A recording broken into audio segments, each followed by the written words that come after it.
Hello and welcome to Book Circle. I'm Earl Wajenberg. This time we're going to continue our reading of Whose Body? The First Lord Peter Wimsey Mystery by Dorothy L. Sayers. Lord Peter has finally figured out in a flash of insight who done it, and now he has to prove it. And we get to figure out that Lord Peter is, after all, a World War I vet. Lord Peter Wimsey was not a young man who habitually took himself very seriously, but this time he was frankly appalled. "It's impossible," said his reason feebly. "Credo quia impossibile," said his interior certainty with impervious self-satisfaction. "All right," said conscience, instantly allying itself with blind faith. "What are you going to do about it?" Lord Peter got up and paced the room.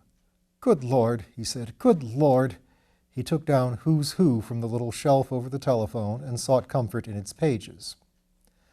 Freak, Sir Julian, knighted circa 1916, GCVO, circa 1919, KCVO, etc., etc., Medical School, Paris, Knight of Grace of the Order of St. John of Jerusalem, consulting surgeon of St. Luke's Hospital, Battersea, born in Grillingham, etc., etc.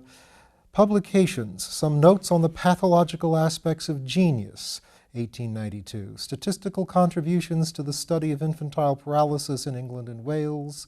Functional disturbances of the nervous system, cerebrospinal diseases, the borderlands of insanity. An answer to Professor Freud. Descriptions of experiments carried out in the base hospital of Amiens, 1919. Structural modifications accompanying the more important neuroses. Clubs, White's, Oxford and Cambridge, Alpine, etc. Recreations, chess, mountaineering, fishing. Address 282 Harley Street and St. Luke's House, Prince of Wales Road, Battersea. He flung the book away. "Confirmation," he groaned, "as if I needed it." He sat down again and buried his face in his hands. He remembered quite suddenly how, years ago, he had stood before the breakfast table at Denver Castle, a small, peaky boy in blue knickers with a thunderously beating heart. The family had not come down. There was a great silver urn with a spirit lamp under it and an elaborate coffee pot boiling in a glass dome. He had twitched the corner of the tablecloth, twitched it harder, and the urn moved ponderously forward, and all the teaspoons rattled. He seized the tablecloth in a firm grip and pulled his hardest. He could feel now the delicate and awful thrill as the urn and the coffee machine and the whole of a Sevres breakfast service had crashed down in one stupendous ruin. He remembered the horrified face of the butler and the screams of a lady guest. A log broke across and sank into a fluff of white ash. A belated motor lorry rumbled past the window. Mr. Bunter, sleeping the sleep of the true and faithful servant, was aroused in the small hours by a hoarse whisper. "Bunter!" "Yes, my lord," said Bunter, sitting up and switching on the light. "Put that light out, damn you," said the voice. "Listen, over there. Listen. Can you hear it?" "It's nothing, my lord," said Mr. Bunter, hastily getting out of bed and catching hold of his master. "It's all right. You get to bed quick, and I'll fetch you a drop of bromide. Why, you're all shivering. You've been sitting up too late." "Hush! No, no, it's the water," said Lord Peter with chattering teeth. "It's up to their waists down there, poor devils. But listen, can't you hear it? Tap, tap, tap. They're mining us. But I don't know where. I can't hear. I can't. Listen, you, there it is again. We must find it. We must stop it. Listen. Oh, my God, I can't hear. I can't hear anything for the noise of the guns. Can't they stop the guns?" "Oh, dear," said Mr. Bunter to himself. No, it's all right, Major. Don't you worry." "But I hear it," protested Peter. "So do I," said Mr. Bunter stoutly. "Very good hearing, too, my lord. That's our own sappers at work in the communications trench. Don't you fret about that, sir." Lord Peter grasped his wrist with a feverish hand. "Our own sappers?" he said. "Sure of that?" "Certain of it," said Mr. Bunter cheerfully. "They'll bring down the tower," said Lord Peter. "To be sure they will," said Mr. Bunter, "and very nice, too. You just come and lay down a bit, sir. They've come to take over this section." "You're sure it's safe to leave it?" said Lord Peter. "Safe as houses, sir," said Mr. Bunter, tucking his master's arm under his and walking him off to his bedroom. Lord Peter allowed himself to be dosed and put to bed without further resistance. Mr. Bunter, looking singularly un-Bunter-like in striped pajamas with his stiff black hair ruffled about his head, sat grimly watching the younger man's sharp cheekbones and the purple stains under his eyes. "Thought we'd had the last of these attacks," he said. "Been overdoing himself. Asleep?" He peered at him anxiously. An affectionate note crept into his voice. "Bloody little fool," said Sergeant Bunter.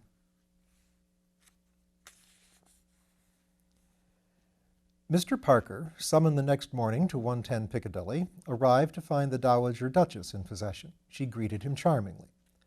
"I'm going to take this silly boy down to Denver for the weekend," she said, indicating Peter, who was writing and only acknowledged his friend's entrance with a brief nod. "He's been doing too much, running about to Salisbury and places and up till all hours of the night. You really shouldn't encourage him, Mr. Parker. It's very naughty of you. Waking poor Bunter up in the middle of the night with scares about Germans, as if that wasn't all over years ago, and he hasn't had an attack for ages. But there, nerves are such funny things, and Peter always did have nightmares when he was quite a little boy. Though very often, of course, it was only a little pill he wanted. But he was so dreadfully bad in 1918, you know, and I suppose we can't expect to forget all about a great war in 2 years. And really, I ought to be very thankful that my boys are safe. Still, I think a little peace and quiet at Denver won't do him any harm." "Sorry you've been having a bad turn, old man," said Parker, vaguely sympathetic. "You're looking a bit seedy." "Charles," said Lord Peter in a voice entirely devoid of expression, "I'm going away for a couple of days because I can be no use to you in London.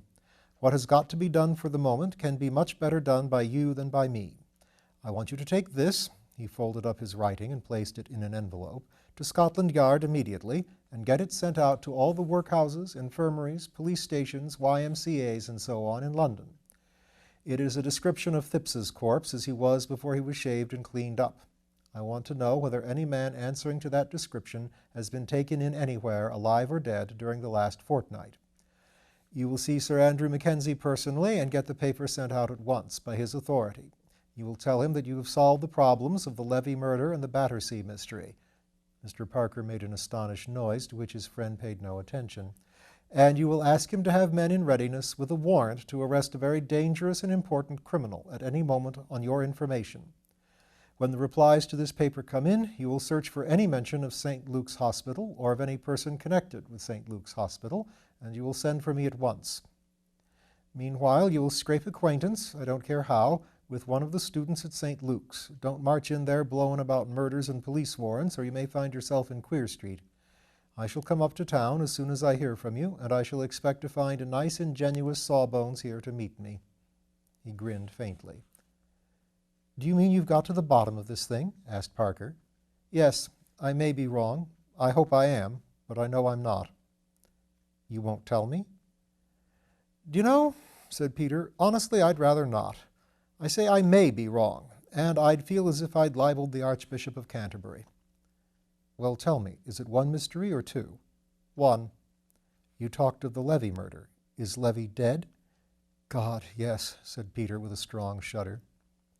The Duchess looked up from where she was reading the Tatler. "Peter," she said, "is that your ague coming on again? Whatever you two are chattering about, you'd better stop it at once if it excites you. Besides, it's about time to be off." "All right, Mother," said Peter. He turned to Bunter, standing respectfully in the door with an overcoat and a suitcase. "You understand what you have to do, don't you?" he said. "Perfectly, my lord, thank you. The car is just arriving, Your Grace." "With Mrs. Thipps inside it," said the Duchess. "She'll be delighted to see you again, Peter. You remind her so of Mr. Thipps. Good morning, Bunter." "Good morning, Your Grace." Parker accompanied them downstairs. When they had gone, he looked blankly at the paper in his hand. Then, remembering that it was Saturday and there was need for haste, he hailed a taxi. "Scotland Yard," he cried. Tuesday morning saw Lord Peter and a man with a velveteen jacket swishing merrily through 7 acres of turnip tops streaked yellow with early frosts. A little way ahead, a sinuous undercurrent of excitement among the leaves proclaimed the unseen yet ever-near presence of one of the Duke of Denver's setter pups. Presently a partridge flew up with a noise like a police rattle, and Lord Peter accounted for it very creditably for a man who a few nights before had been listening to imaginary German sappers. The setter bounded foolishly through the turnips and fetched back the dead bird. "Good dog," said Lord Peter. Encouraged by this, the dog gave a sudden ridiculous gambol and barked, its ear tossed inside out over its head. "Heel," said the man in velveteen violently. The animal sidled up, ashamed. "Fool of a dog, that," said the man in velveteen. "Can't keep quiet. Too nervous, my lord. One of old Black Lass's pups." "Dear me," said Peter. "Is the old dog still going?" "No, my lord. We had to put her away in the spring." Peter nodded. He always proclaimed that he hated the country and was thankful to have nothing to do with the family estates, but this morning he enjoyed the crisp air and the wet leaves washing darkly over his polished boots. At Denver things moved in an orderly way. No one died sudden and violent deaths except aged setters, and partridges, to be sure. He sniffed up the autumn smell with appreciation. There was a letter in his pocket which had come by the morning post, but he did not intend to read it just yet. Parker had not wired. There was no hurry. He read it in the smoking room after lunch. His brother was there, dozing over the Times, a good, clean Englishman, sturdy and conventional, rather like Henry VIII in his youth, Gerald, 16th Duke of Denver. The Duke considered his cadet rather degenerate and not quite good form. He disliked his taste for police court news. The letter was from Bunter. 110 Piccadilly. My Lord, I write— Mr. Bunter had been carefully educated and knew that nothing is more vulgar than a careful avoidance of beginning a letter with the first person singular. I write, as your lordship directed, to inform you of the result of my investigations. I experienced no difficulty in becoming acquainted with Sir Julian Freke's manservant. He belongs to the same club as the Honorable Frederick Arbuthnot's man, who was a friend of mine and was very willing to introduce me. He took me to the club yesterday, Sunday evening, and we dined with the man, whose name is John Cummings, and afterwards I invited Cummings to drinks and a cigar in your flat.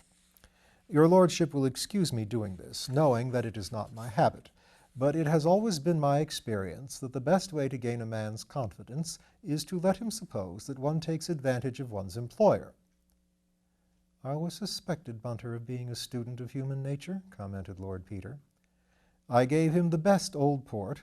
"The deuce you did," said Lord Peter, "having heard you and Mr. Arbuthnot talk over it." Said Lord Peter. "Its effects were quite equal to my expectations as regards the principal matter in hand, but I very much regret to state that the man had so little understanding of what was offered to him that he smoked a cigar with it, one of your lordship's Villars. You will understand that I made no comment on this at the time, but your lordship will sympathize with my feelings. May I take this opportunity of expressing my grateful appreciation of your lordship's excellent taste in food, drink, and dress. It is, if I may say so, more than a pleasure. It is an education to valet and bottle your lordship." Lord Peter bowed his head gravely. "What on earth are you doing, Peter, sitting there nodding and grinning like a whatchamacallit?" demanded the Duke, coming suddenly out of a snooze. "Someone writing you pretty things, what?" "Charming things," said Lord Peter. The Duke eyed him doubtfully. "Hope to goodness you don't go and marry a chorus beauty," he muttered inwardly, and returned to the Times. Over dinner, I had set myself to discover Cummings' tastes and found them to run in the direction of the music hall stage. During his first glass, I drew him out in this direction, your lordship having kindly given me opportunities of seeing every performance in London. And I spoke more freely than I should consider becoming in the ordinary way in order to make myself pleasant to him. I may say that his views on women and the stage were much as I should have expected from a man who would smoke with your lordship's port. With the second glass, I introduced the subject of your lordship's inquiries. In order to save time, I will write our conversation in the form of a dialogue as nearly as possible as it actually took place. Cummings: "You seem to get many opportunities of seeing a bit of life, Mr. Bunter." Bunter: "One can always make opportunities if one knows how." Cummings: "It's easy for you to talk, Mr. Bunter. You're not married, for one thing." Bunter: "I know better than that, Mr. Cummings." "So do I, now, when it's too late." He heaved a sigh, and I filled up his glass. "Does Mrs. Cummings live with you at Battersea?" Yes, her and me, we do for my governor. Such a life. Not but what there's a char comes in by the day. But what's a char? I can tell you it's dull all by ourselves in that damn Battersea suburb. Not very convenient for the halls, of course. I believe you. It's all right for you here in Piccadilly, right on the spot, as you may say. And I dare say your governor's often out all night, eh? Oh, frequently, Mr. Cummings. And I dare say you take the opportunity to slip off yourself every so often, eh? Well, what do you think, Mr. Cummings? That's it, there you are. But what's a man to do with a nagging fool of a wife and a blasted scientific doctor for a governor as sits up all night cutting up dead bodies and experimenting with frogs? Surely he goes out sometimes. Not often. And always back before 12. And the way he goes on if he rings the bell and you ain't there, I give you my word, Mr. Bunter. Temper? No, but looking through you nasty-like, as if you was on that operating table of his and he was going to cut you up. Nothing a man could rightly complain of, you understand, Mr. Bunter. Just nasty looks. What I will say, he's very correct. Apologizes if he's been inconsiderate.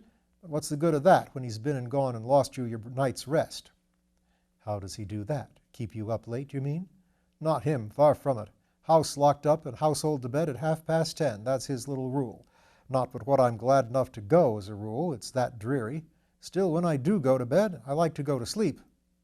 What does he do? Walk about the house? Doesn't he? All night, and in and out of the private door to the hospital. You don't mean to say, Mr. Cummings, a great specialist like Sir Julian Freke does night work at the hospital? No, he does his own work, research work, as you may say. Cuts people up. They say he's very clever. Could take you or me to pieces like a clock, Mr. Bunter, and put us together again. Do you sleep in the basement, then, to hear him so plain? No, our bedroom's at the top. But Lord, what's that? He'll bang the door so you can hear him all over the house. Ah, many's the time I've had to speak to Lord Peter about that, and talking all night, and baths. Baths? You may well say that, Mr. Bunter. Baths? Me and my wife sleep next to the cistern room. Noise fit to wake the dead. All hours. When do you think he chose to have a bath no later than last Monday night, Mr. Bunter? I've known them to do it at 2 in the morning, Mr. Cummings. Have you now? Well, this one was at 3. 3 o'clock in the morning we was waked up. I give you my word. You don't say so, Mr. Cummings. He cuts up diseases, you see, Mr. Bunter, and then he don't like to go to bed till he's washed the bacilluses off, if you understand me. Very natural, too, I dare say. But what I say is, the middle of the night's no time for a gentleman to be occupying his mind with diseases. These great men have their own way of doing things. Well, all I can say is it isn't my way. I could believe that, your lordship. Cummings has no signs of greatness about him, and his trousers are not what I would wish to see in a man of his profession. Is he habitually late, Mr. Cummings? Well, no, Mr. Bunter, I will say not as a general rule. He apologized, too, in the morning and said he would have the cistern seen to, and very necessary, in my opinion, for the air gets into the pipes, and the groaning and screeching as goes on is something awful. Just like Niagara, if you follow me, Mr. Bunter. I give you my word.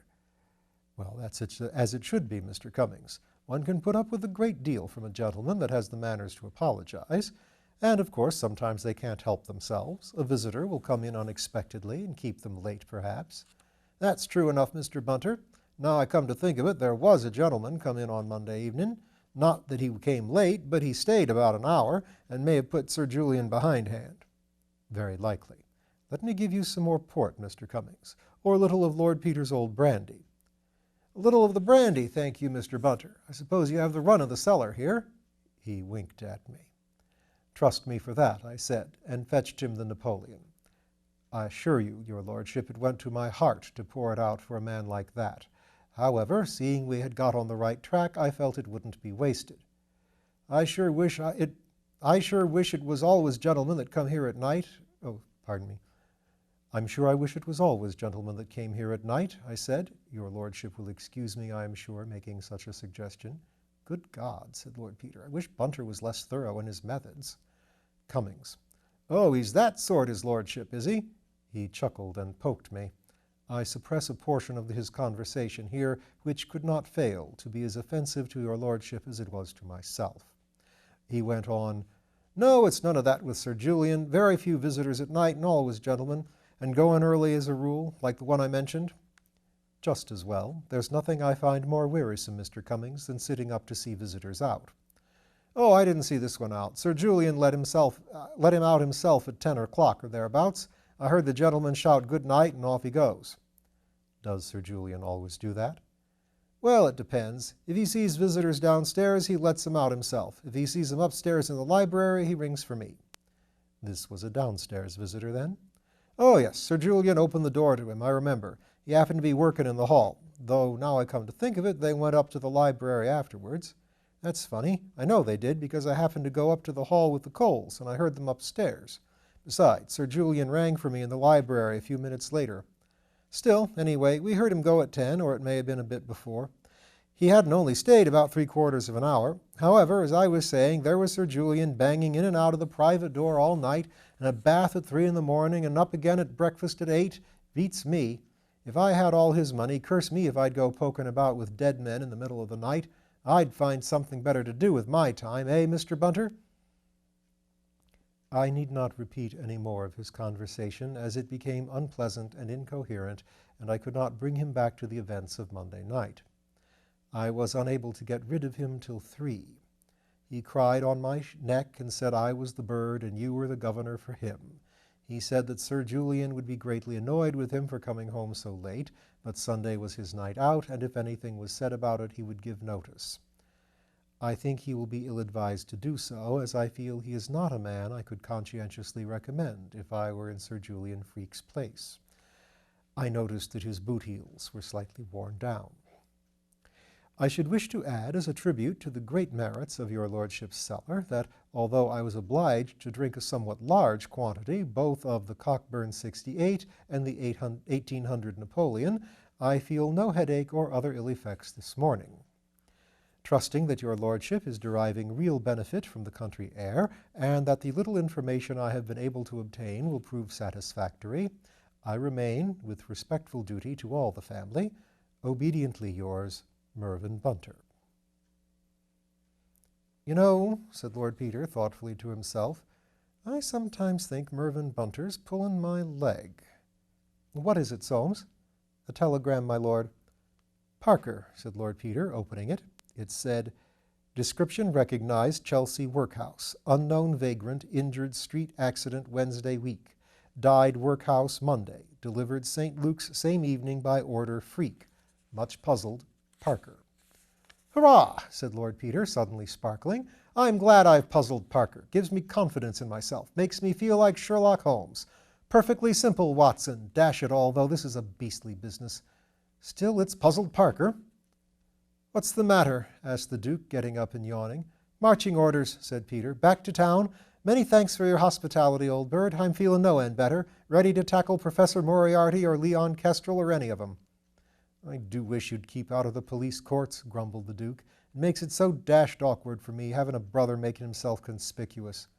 "Sorry, Gerald," said the other. "I know I'm a beastly blot on this scutcheon." "Why can't you marry and settle down and live quietly doing something useful?" said the Duke, unappeased. "Because that was a washout, as you perfectly well know," said Peter. "Besides," he added cheerfully, "I'm being no end useful. You may want me to come to you yourself. You never know. When anybody comes blackmailing you, Gerald, or your first deserted wife turns up unexpectedly from the West Indies, you'll realize the pull of having a private detective in the family. Delicate private business arranged with tact and discretion. Investigations undertaken. Divorce evidence a specialty. Every guarantee. Come now." "Ass," said Lord Denver, throwing the newspaper violently into his armchair. "When do you want the car?" "Almost at once. I say, Jerry, I'm taking Mother with me." "Why should she be mixed up in this?" "Well, I want her help." "I call it most unsuitable," said the Duke. The Dowager Duchess, however, made no objection. "I used to know her quite well," she said, "when she was Christine Ford." "Why, dear?" "Because," said Lord Peter, "there's a terrible piece of news to be broken to her about her husband." "Is he dead, dear?" "Yes, and she will have to come and identify him." "Poor Christine." "Under very revolting circumstances, Mother." "I'll come with you, dear." "Thank you, Mother. You're a brick. Do you mind getting your things on straight away and coming with me? I'll tell you about it in the car." And in the car, we will find out about it next time.